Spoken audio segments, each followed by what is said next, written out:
There we go. Just get set up.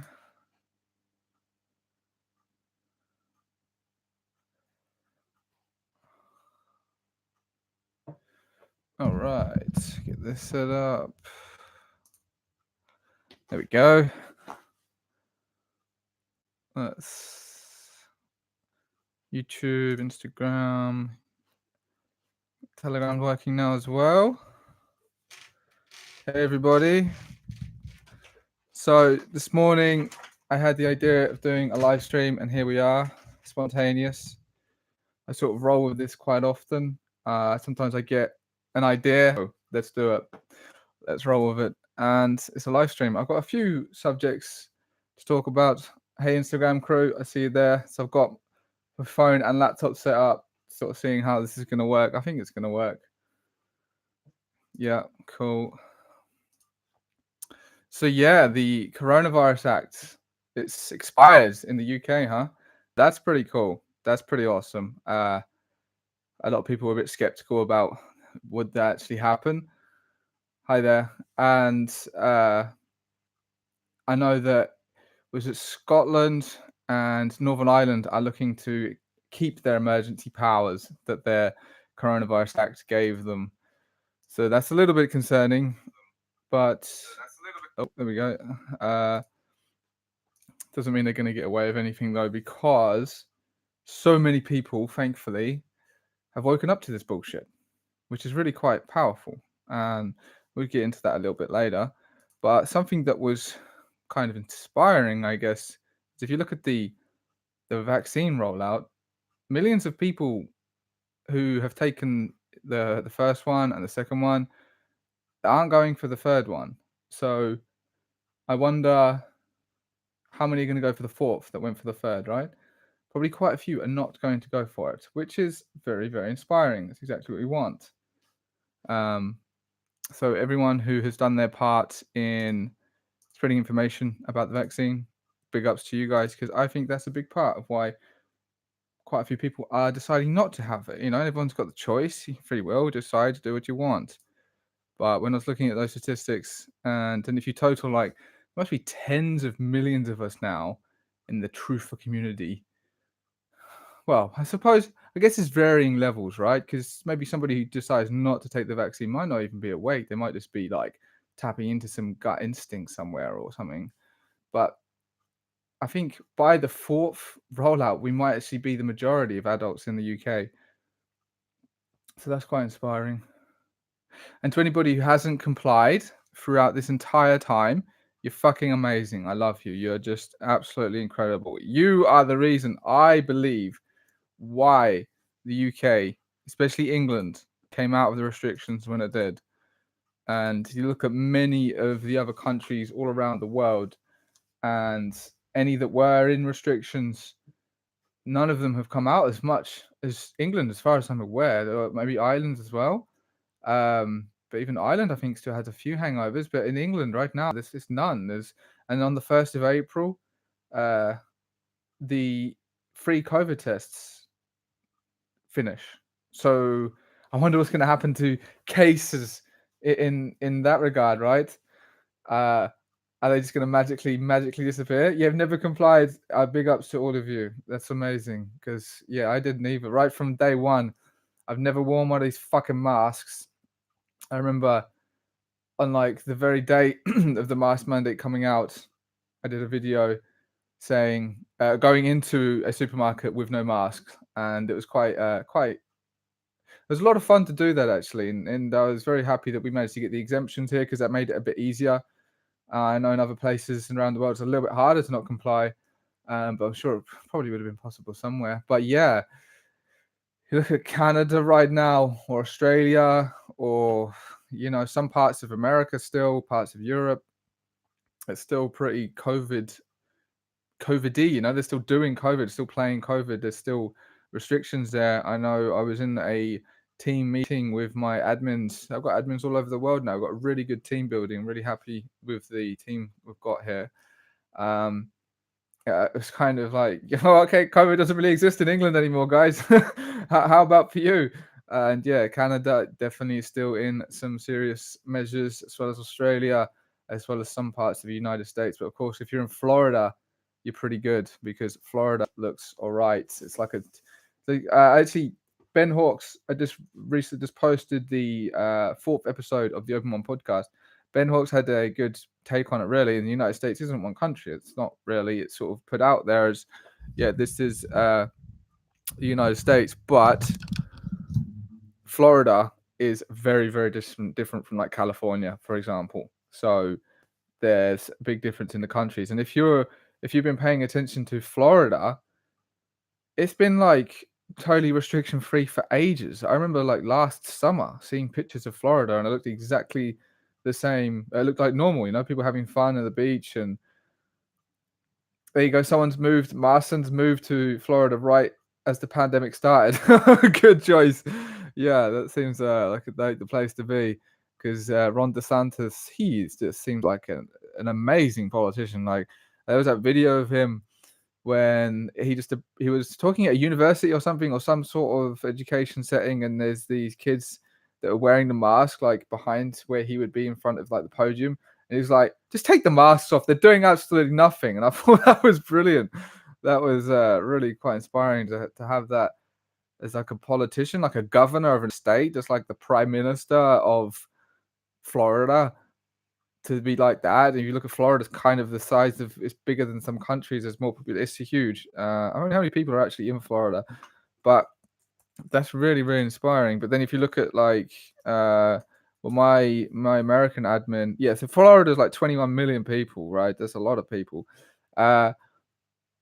Then my American admin's in New Jersey, and he's like, yeah, I can't do anything. I can't go into restaurants or bars or anything like that without having this vaccine. And that's like totally different worlds to Florida. So yeah, it's still very much a thing in many countries. But in England, it's over for the most part. It's just okay. So they're still trying to jab the children. They're still rolling out the fourth and fifth boosters. And man, if people want to boost themselves to the fucking moon, then be my guest. But other than that, if you have chosen to not take the vaccine, then you seem to be all right. You can do whatever you want. There's no even venues like are not being forced to use the COVID pass, and that seems like it's going to get phased out for the most part. It'd just be like a voluntary thing. So yeah, big ups to England. Big ups to everyone who hasn't complied here. Um, I think that's why. I think that's the biggest reason why England has come out of the restrictions, because of the people who didn't comply. But then also, I like to get spiritual, metaphysical. Anybody who's been following this page, following my work for any amount of time, would know that I like spirituality, the metaphysics, that kind of perspective on life has been very, very useful. And I think in part as well, it's not just that people didn't comply, but on another level, perhaps the people in England here have some sort of reality creation ability that their collective consciousness also pulls in and pulls out certain experiences. And I've pondered why certain countries are in the state that they're in. And it could be because, nuts and bolts, amount of people comply, but also perhaps it's the level of consciousness of each individual nation. Actually, there's enough people vibing high enough here, maybe, and I'm just theorizing here. And yes, this place isn't perfect. And yes, there are fucking idiots here as well. But maybe, just maybe, there's enough evolved people here that the consciousness is high enough, the vibe is high enough that it pulls in a more high vibed existence. I don't know, maybe. And I do think that maybe that's why our enemies are so desperate to keep the fear narrative going, because if they sort of allow humanity to vibe too high, then maybe we'll just create too positive a timeline, and they'll lose control of the grip that they have over the minds of many. Maybe that's why. I think it could be a big part of it. And was it last week or the week before? I was having a moment, and I had this like revelation where I was like, they just can't, like, humanity will just out evolve. They can't keep up with the evolution of humanity. It's just happening too fast. And it was quite a moment when it's quite a revelation when I had this thought, and I was just like, wow, yeah, okay, maybe that's it. Maybe that's why the COVID thing seems so desperate. So much of our enemies' moves seem so desperate, because they can see the writing on the wall in the fact that humanity is just evolving. It's just evolving too fast, too quickly. They can't keep up, and that means that they lose control via their power, and we start to pull in more positive experiences. Maybe, just maybe, because you look at like quantum physics, what it says about the mind, and how, on an individual level, we can pull in and push out different experiences. I do think that comes together to collectively influence the timeline, and perhaps as an entire species, we can influence what the entire species pulls in, but that gets a bit more metaphysical. Yeah. Oh, wait, somebody's saying, yeah, the mask mandate over a year and a half ago was finished in Texas. Wow. There you go. And in some places, they're still having mask mandates. Texas has been done away with it for like a year and a half. So that's quite impressive. Oh, there we go. Get a phone call. It's a bad time for a phone call, isn't it? So yeah, a year and a half of no mask mandate for Texas. And here in England, it's the end, from what I can see, of coronavirus restrictions. If the Coronavirus Act now has been done away with, that's it. So yeah, big ups to everyone who didn't comply here. So there was a couple of other things I had to talk about, and of course, it's related to the Russian-Ukraine situation. You have it's seemingly becoming more mainstream, if you like. You even have Tucker Carlson from in the United States on Fox News, which is I think it's like the most watched mainstream media channel in the United States. And am I mute? Why am I mute? What's happened? Can you not hear me? Shouldn't be muted.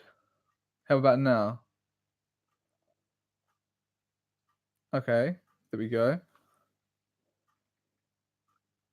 Can you hear me now? It's because I got a fucking phone call halfway through. Is that better?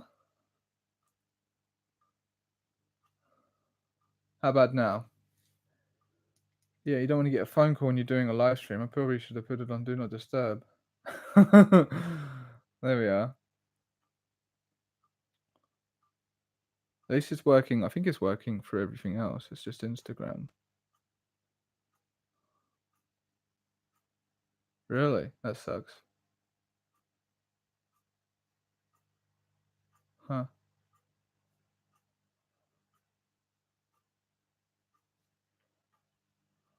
One moment. See if I can figure this out. I don't know why. Just because I got a fucking phone call, that's why. There we are.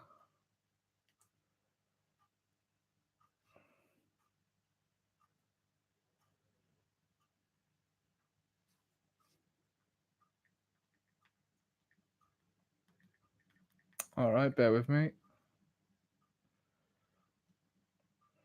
We'll go live again. What a terrible time to get a phone call. Right, here we go. We're back. We're back. There we are. Let's put that there. All right. So yeah, there we go. Hopefully that's working now, because the majority of people were. Because unfortunately, apart from Telegram stayed alive. Okay, YouTube's still working. That's cool. Yeah, Telegram never got censored, but my YouTube account got censored. That's really sad. That was where I had a big following. Most people right now are still on the Instagram. Here we go. Working now. I hope so. So I'll get into. Yes, you can. You can get into the UK right now without a vaccine. The travel restrictions have completely dropped, which was pretty awesome. There we go. Let's get on to Russia, Ukraine in a minute.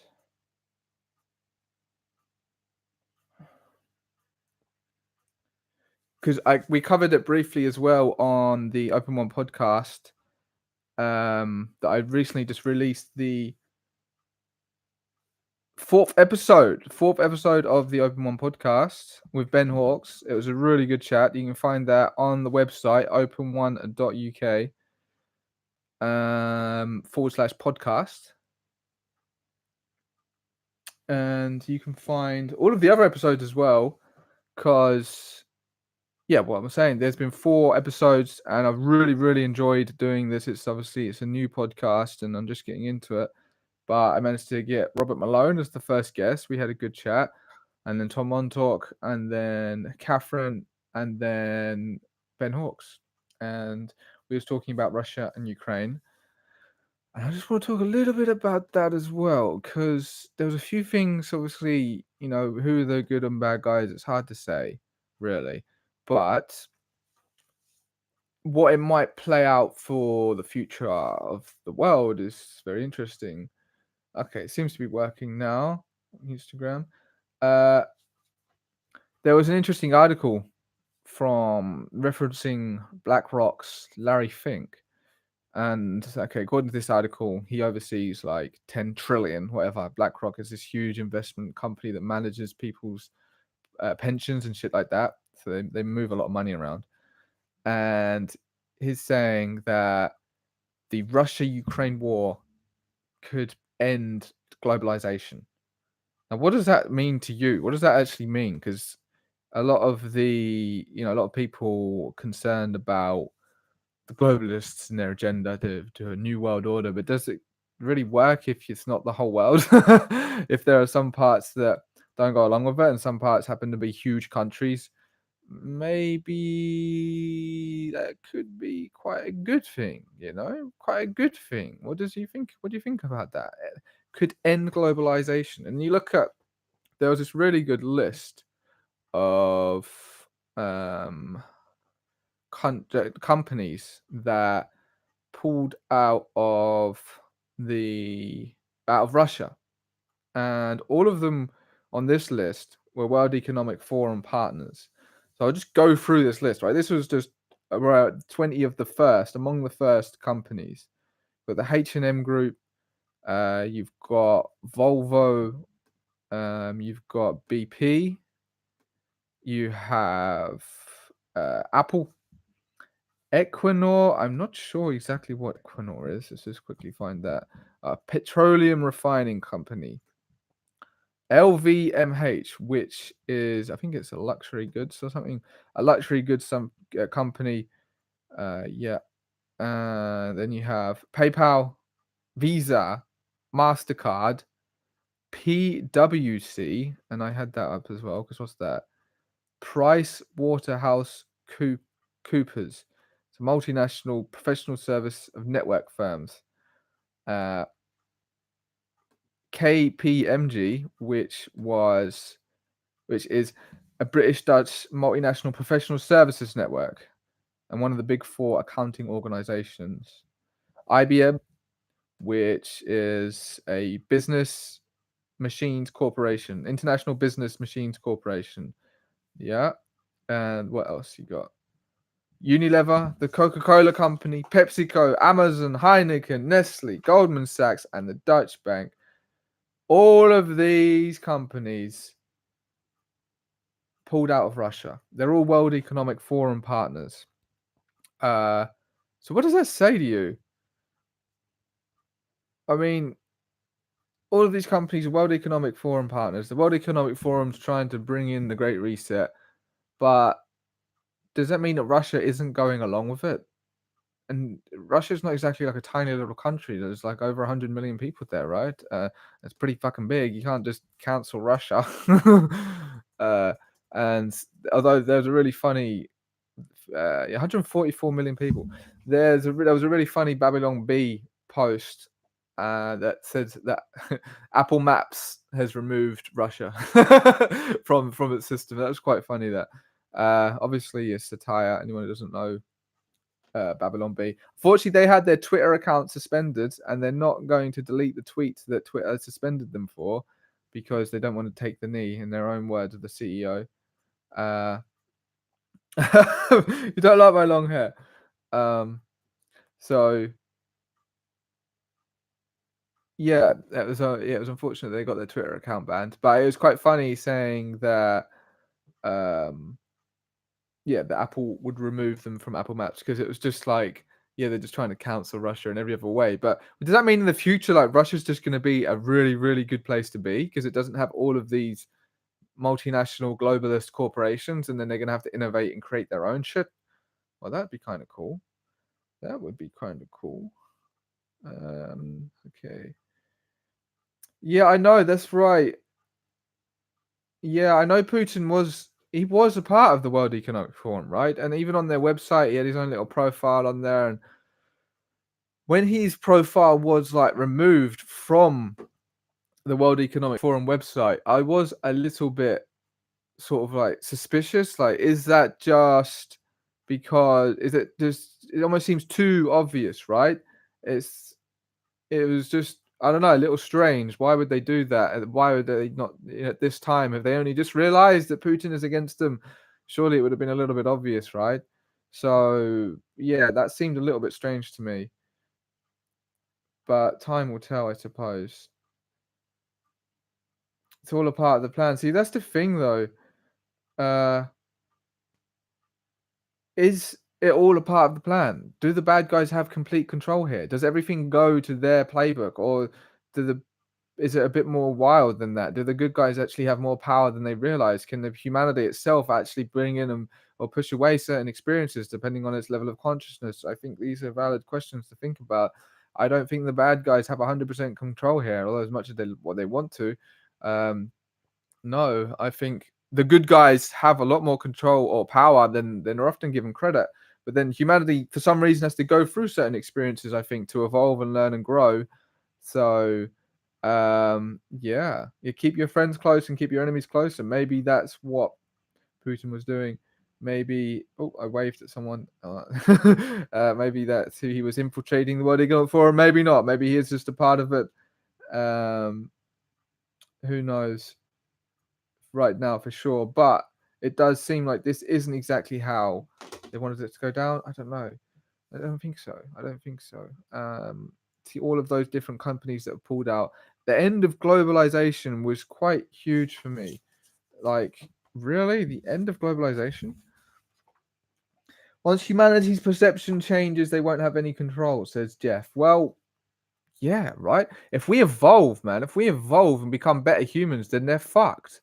Like, and it does start on the individual level. It's like, there's a great poem. It's like, when I was a young man, I wanted to change the world. Alas, the world would not change. I got a little bit older, a little bit wiser. I tried to change my country, but again, my country would not change.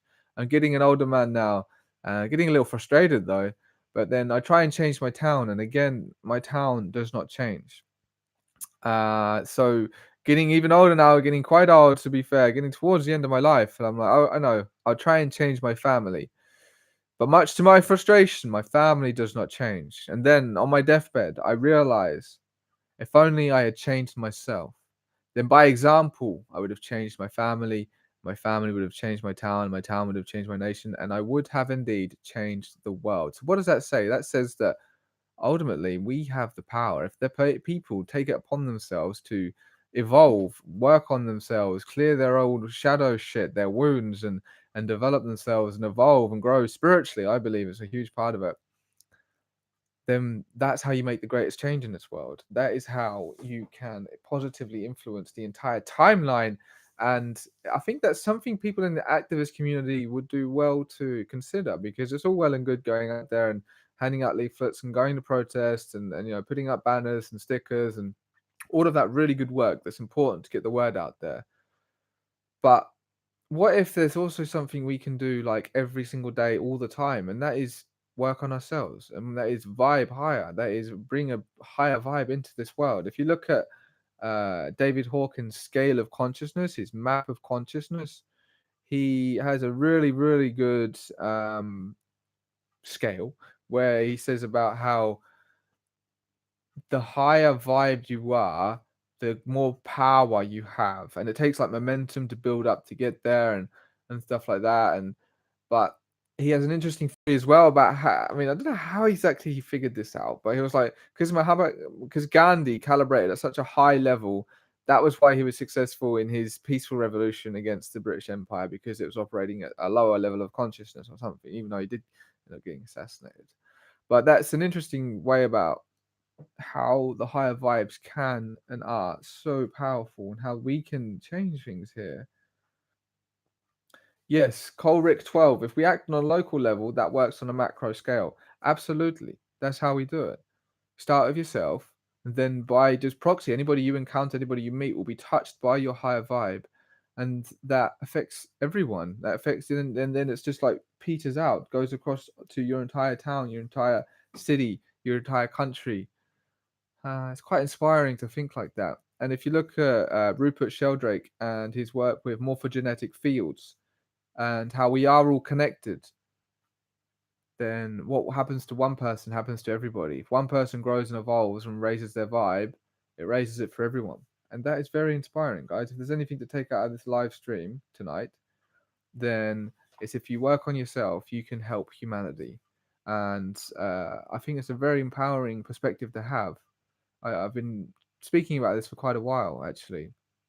Um, and anybody who was actually following me before 2021, when I started the Great Reopening at the beginning of the year, would know that I was a little bit more into my spirituality, especially if I've been following since 2020 or beyond or before that. And not very many people were, to be honest.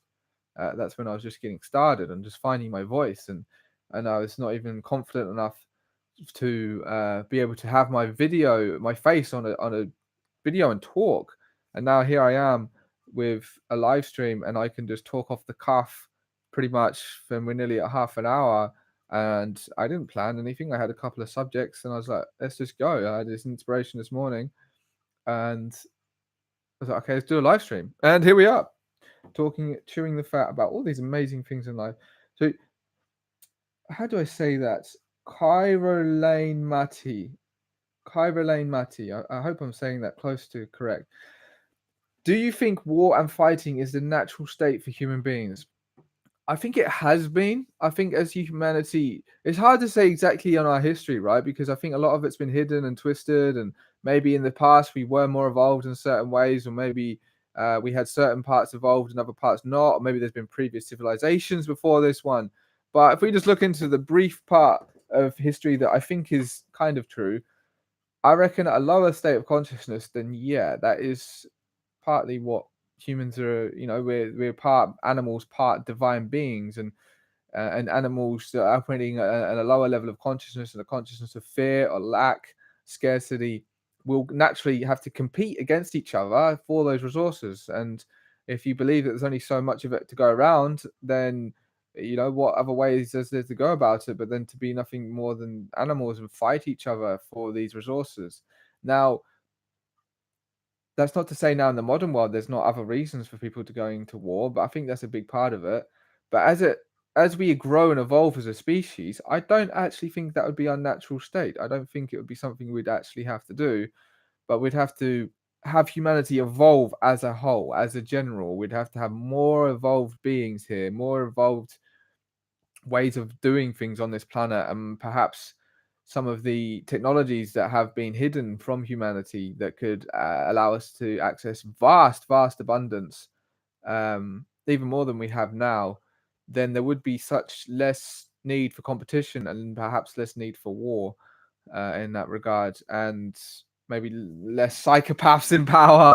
So that'd be nice. But then there's also an interesting theory about how, you know, it's war is just a manifestation of all of these lower thought forms sort of playing out. You know, you got the average person who's thinking about like, I don't know, from a lower level of consciousness and thinking of fear and lack and fear and anger and all of these lower vibes.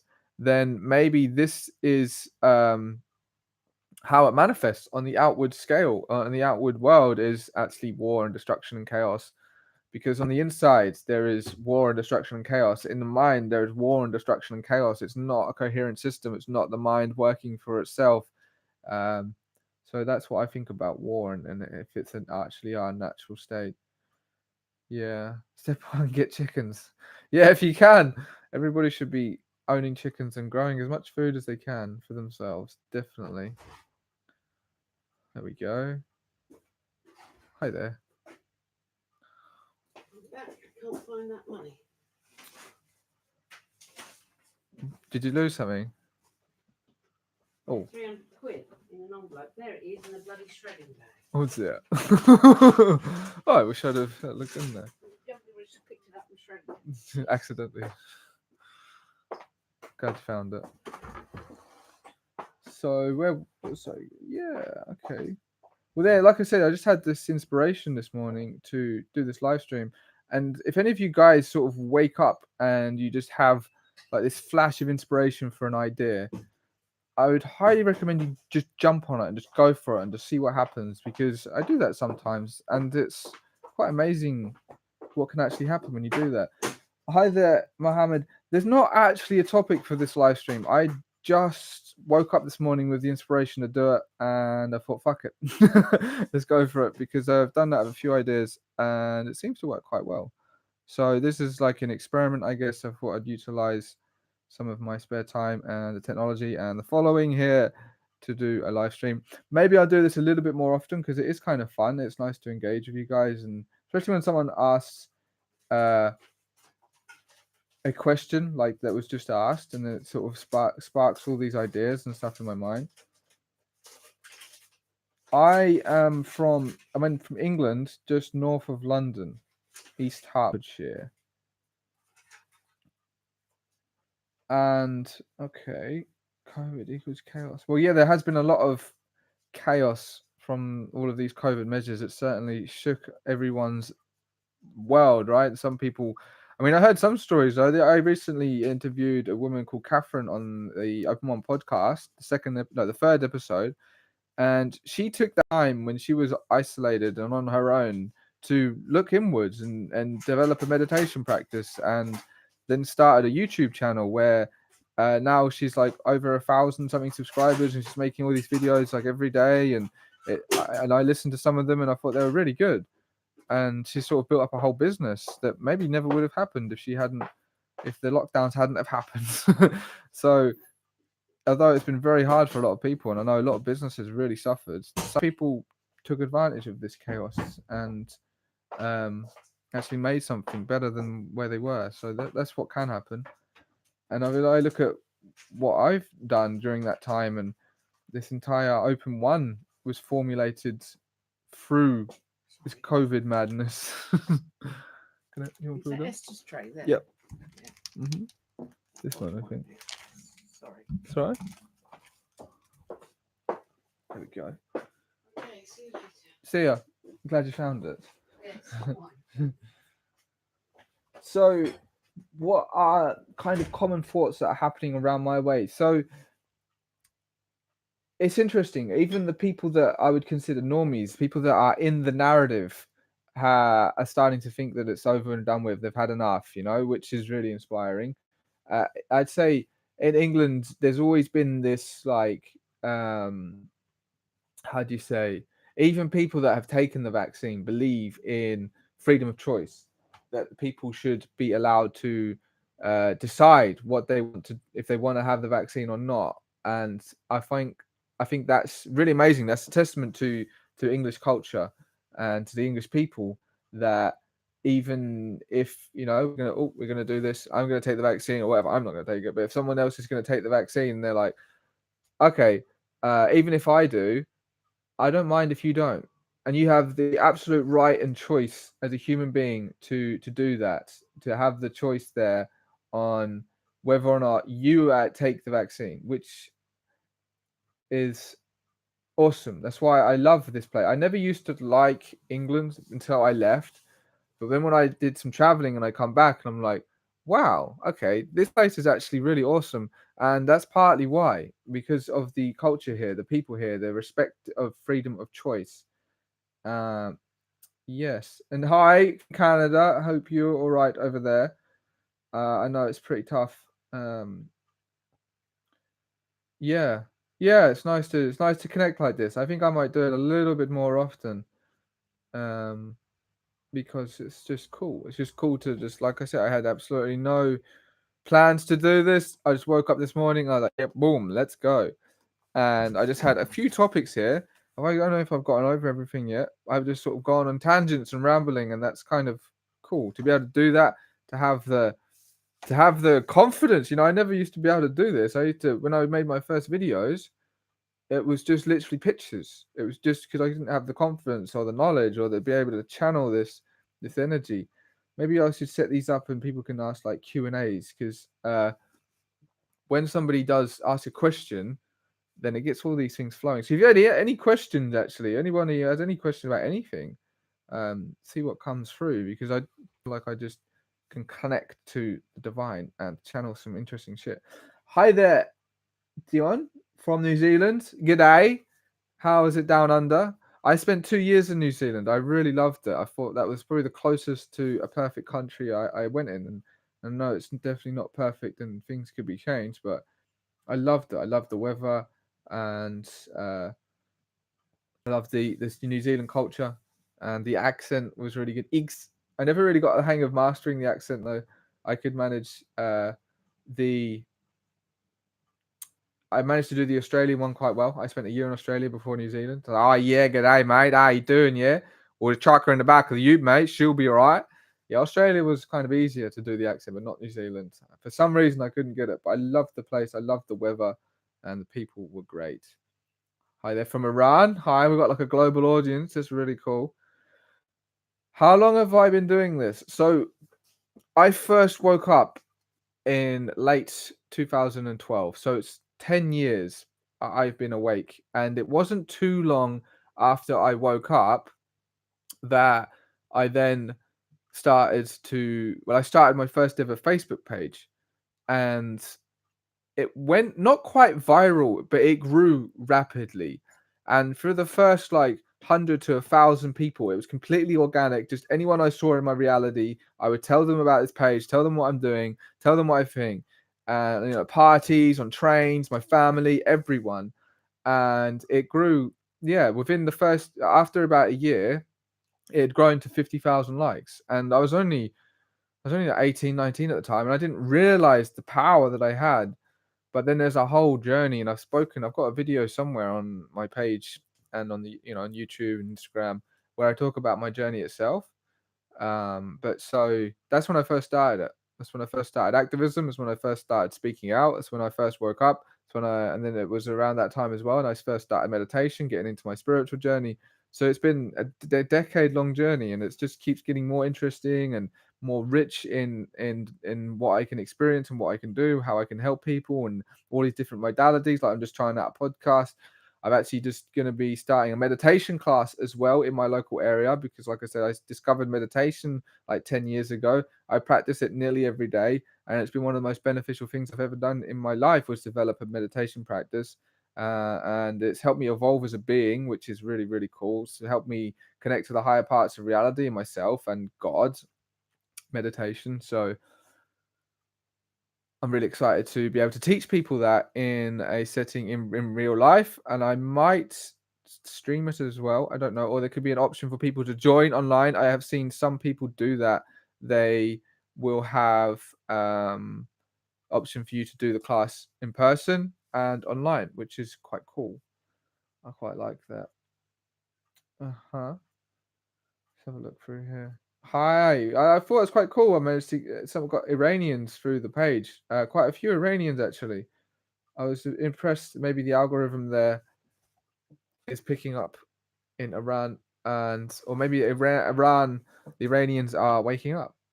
Perhaps it's an awake nation, but it's quite curious. I expect like Australia and America and Canada to have people joining there, but when it's like Iranians, I was like, why? Why Iran? Not that nothing against Iranians, and anyone who's awake, you're on the same page as me. We're on the same team. But why Iran? Curious if there's any Iranians that can speak English and hear what I'm saying. What is Iran an awake country? Are people waking up there, or is it just happens to be the algorithm just for some reason went to Iran and picked up a bunch of Iranians? Yeah. Mohammed says, "Thank you for your attempt for my attempts to covering the anti-vax protests. Thank you and keep going. Yeah, I will never stop. Until I'm dead.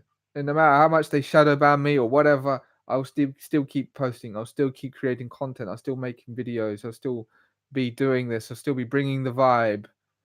Nothing will stop me. So yeah, and it's really inspiring actually to cover the protest, just to be like bringing that service to people, because it's such a nice area to cover, such a nice vibe to be in, to just be like, yeah, this is what's happening around the world. This is the truth. And when I actually did on my story, I asked, what brings you to Open One? What keeps you coming back to Open One? And it was really heartwarming. People were like, the truth. I was like, wow, that's really cool, because that's what I want to bring forth, the truth, what's really going on. And there's such a demand for it. There's because we're lied to so often. The media lies to us all the time. It puts out this false narrative that there's a huge demand for the truth. And that was actually why I started my first page back in 2012. Oh no, the early 2013, January 2013, was to give an alternative perspective to the mainstream media. That was actually why. And now I'm doing that, and I have platforms with thousands of followers and a team of admins around the world, which is really amazing. I love my team of admins. They're so cool. I'm so lucky to have them. And it's like, wow, what a progression. And now I'm going to keep doing this for the rest of my life. I wonder where it's going to go, where it's going to take me, and how I can positively influence everyone. And if you're still watching the stream at this point, or you've got this far in the recording, then yeah, I have big plans for my life and where I want to take humanity, what I can do for humanity, should I say. It's not like it's just me steering the ship, but in the future, I have huge plans, and I want to maximize my service to humanity. And I have loads of ideas on how to do that. And I never realized when I created Open One last year that it actually would be an instrumental part in these next steps of where I'm taking my life and evolving consciousness. So stick around, guys. I've got some pretty cool shit planned. And being a life coach was actually a part of that. I really, really enjoyed doing that. And so far, I've loved just connecting with people in that way, helping them. And it's so rewarding when people are like, wow, your method, your ideas, your suggestions helped me. It was like so inspiring. It's helped me with this. And it's so, so rewarding to hear that.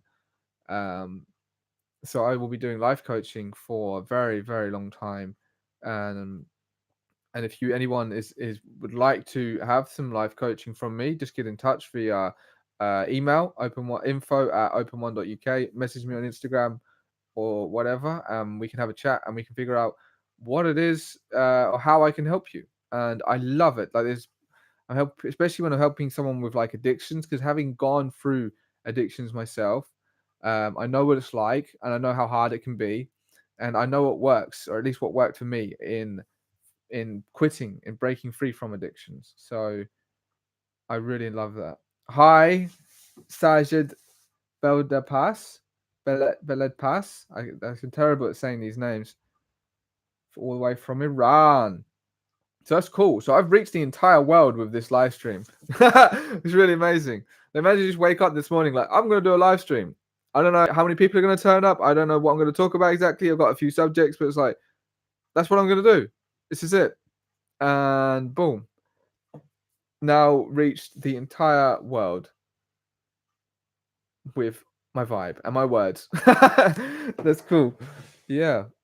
So I think I'll do this again at some point. Maybe I might make it a semi-regular thing, like the podcast. If you haven't seen yet, I have a podcast that I just started. I've just released the 4th episode. You can find it open1.uk/podcast, and I'll talk to Ben Hawks for a good hour. Someone from California there. Hi, Silan from California. How is it in California? I know that's a pretty deep blue state, as they say out there. It's like almost the opposite of Florida. So I hope everything's right out there. But yeah, isn't it inspiring just to be able to reach out and connect with all of these people from all over the world? This is how we alter the timeline with our vibe, with our consciousness. As I was talking earlier in this stream, if you missed it, I was saying about how important it is to work on ourselves and evolve, and that's how we can alter the timeline. But yeah, did I have anything else? There's a couple of things here. So if you are in the UK, it's imperative that you focus on fluorides. They're trying to add fluoride to our water supplies, and we really, really don't want that. Okay, so get up to date with the information on why it's bad for us. If you go to open1.uk/news, you can see the interviews I have with Joy Warren from the Fluoride Free Alliance, where we talk about the dangers of fluoride and why we don't want it in our water supplies. And let me see if I can say it. Hydrofluorosilicic acid. There we go. I said it. That's the toxic chemical that they call fluoride. They want to add to our water supply, and it's a waste product from the fertilizer industry. And well, England sources it from like some desert in Israel or some shit. I don't know. It's really not something you want in your water. So UK people, be aware of that. We do not want fluoride in our water supplies. They're trying to roll it out, so we must do everything we can to not do that. Uh-huh. Okay, what was the question here? How do you deal with people that try to convince you about the vaccine? It's just a mask, etc., etc. Lydia Petra. Okay. Hi from New York as well. So I'd say, personally, I've almost given up with people that are in the narrative and they're not showing any sign of waking up. Like I've almost given up with that. I tend to lean towards, if I'm going to have a debate, they have to at least show some inkling that they're not just completely in the narrative and it's going to be wasting my time, and maybe they're just looking for an alternative perspective. But if someone is directly challenging you, then the best thing you can do is be absolutely solid in your knowledge, do plenty of research, and be confident in what you know. And then when you get challenged, you can hold a healthy discussion with this person. Because if someone's actually coming to you and be like, why aren't you taking the vaccine? Or why are you not wearing a mask? Then you need to be able to be ready to handle that. And if you're not, then perhaps you should do some more research in the subjects so that when someone does challenge you, you can handle it. Because I like it, it's nice sometimes when you have a discussion of someone who has an opposing viewpoint, when you debate someone, because what it does is it challenges what you know. And if you are unable to, say to someone, just describe your point of view, put across your point of view, um, if you're not able to do that when someone asks, then do you confidently know? Are you confident enough in what you know? Because I find that when someone asks me a question, or when I debate with someone, it like pulls these connections in my brain that I have to, like, okay, pull this together to formulate a hypothesis of this is why I don't want to wear a fucking mask. And it took a little bit of practice to do that one specifically, but now I think I've got it down. So that's how you deal with it, really. Be solid in your knowledge, be solid in what you know.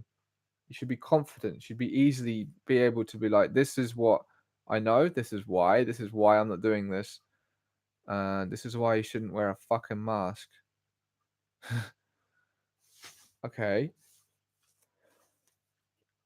All right. This is an interesting one. Why are people still masked up and washing hands? Do they want these shite times to continue? They upset the lockdowns are over, or they're asking for a lockdown coming back? Because there's a few questions there. I think some people have been traumatized from this, from the media, from the constant fear narrative, and it's, what can you do when people choose to watch this stuff? And you can't stop someone from watching the fucking news, unfortunately. But um, why do they do it? There's been like, COVID has been a huge trauma installment program. And so I guess people, when they are acting in this way, they're acting from a place of fear. They're acting from their lower parts of themselves. They're operating in a lower vibe. So that sort of can bypass like the logical reasoning part of the brain, which actually be like, "Wait, hang on a minute. Do I actually need to do this? Do I even need to be this scared?" Like, I see it now. You see some people, even in England, all the restrictions are gone. For the most part, it just seems like COVID is pretty much done with. It's just, everyone's realizing, hey, it's like the flu, maybe not even that bad. Still, people are wearing masks. Still, some people are wearing masks and gloves. and still, see like cashiers freaking out when they hand a little bit of money and doing this hand washing ritual. So I think the main driver is fear and lack of actual critical thinking and information and knowledge. But what can you do if someone is choosing to be in this fear state, this fear narrative? Then there's only so much you can try and help people, and if they're not helping themselves, what can you do? And ultimately, is that part of some bigger agenda? I don't know. When I think of like, I always think that like God is ultimately in control here, and the bad guys, they might have their thing here, but ultimately it's some sort of test grand scheme for humanity. Blah blah blah. So, what do you think about that? If someone is deliberately like poisoning themselves with mask wearing and shit, yeah, I think most of it's fear. What's there? Yeah, no, I'm not in Australia. I'm from England. I'm in England right now. But yeah, they are rolling out the fourth booster here and talk about the fifth. It's all optional though, and as far as I'm aware, there's no job mandate requirements. So it is at this point completely optional what people do if they want to take the fucking vaccine and get boosted to the fucking moon. So be it. Yeah, no, definitely won't be for me though. Yeah, I mean, part of it could just be stupidity. Watching the CNN news doesn't help. Unless you're someone like me who watches the news to then pick it apart and help give an alternative perspective, I don't see much benefit of actually watching the news. Fear is the agenda, absolutely. And if we look at some of the higher parts of this reality and the matrix control system, the hyperdimensional matrix control system, why is fear such a part of their agenda? Maybe that's why. I've heard of Mark Steele. I haven't looked too much into his work. Yeah, I haven't looked into too much about 5G either. Um, they say, so Andy Redding is saying, they say there's a light at the end of the tunnel and the narrative is crumbling. Do I agree? He doesn't. Said the narrative has changed drastically. So when you say light at the end of the tunnel there, do you mean that like people are waking up so fast that they can't keep the control? Is that what you mean? Because if that is what you mean, I think that's happening. I think that people are waking up at such an incredible rate that they can't stop it. And perhaps you mean the light at the end of the tunnel with the COVID restrictions, because I think in England it's done. And if you, the very start of this live stream, I was saying about how COVID, the Coronavirus Act in England is finished. It's over. And the 1st of April, free testing is over as well. So case numbers will dramatically go down. So that's something. So for the COVID narrative here in England, I think it's pretty much done. The war narrative obviously has popped up, but I don't think that's going to carry on forever. So what are they going to do after that? Don't know. Maybe there'll be something else, or maybe there won't. All right. Well, this has been cool. How do I think the fear will ever end? When humanity evolves, basically. I think that's how we do it. Shelty siblings plus one is saying, yeah, how do you think the fear will ever end? Humanity has to evolve. That's the only way we get out of this. We can be activists. We can protest till we're blue in the face, running around London. We can hand out a million leaflets, but until humanity evolves in their minds and their souls and in their hearts, we actually lift up consciousness. It's never truly going to end. We'll still end up in the same situation, creating this bullshit cycle of pain and misery until we evolve, until we learn our lessons as a collective, as a species. I think that's how the fear actually ends. All right. I think COVID is over, mainly in England, but the war isn't over, that's for sure. Like the actual war of good versus evil, no, we haven't won yet. So, yeah. The vax mandate is continuing in Canada, huh? Yeah, I do feel for the Canadians. You guys uh, do have your work cut out for you. I think you can come out of it, but it's going to take a lot of work. Like, no doubt it's taken a lot of work for people here in England. Yeah. They did what they had to. Do you think the bad guys have complete control though? I don't think they do.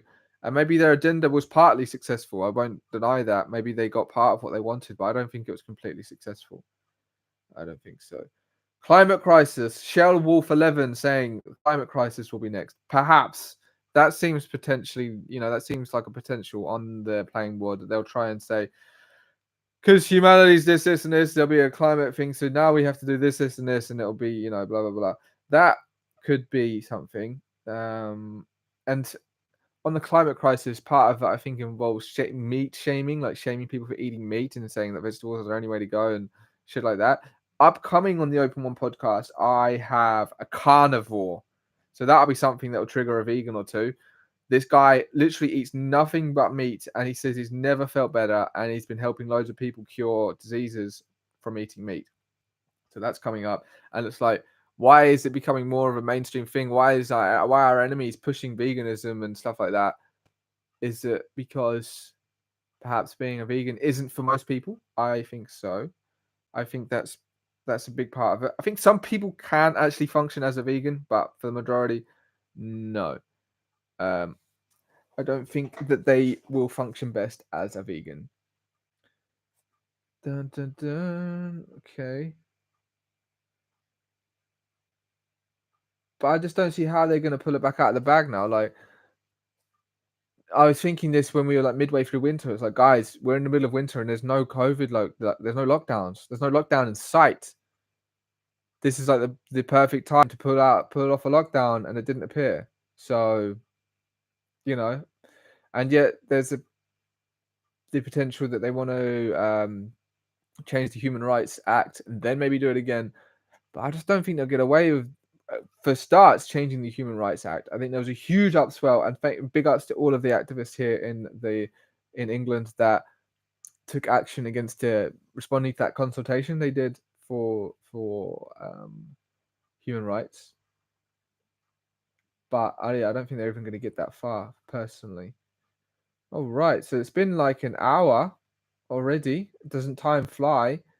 Really nice to connect with you guys. I think I will do this again. I don't know how often. Could be a weekly thing or a bi-weekly thing. We'll see. But it's nice to connect in this way and hear some of the questions, what people are thinking about, what's going on in your guys' mind, because then it helps me get a better understanding of what's going on in the world. As an experiment, though, like I said, if you're just joining, this morning, I just literally woke up and was like, I'm going to do a live stream. Whatever.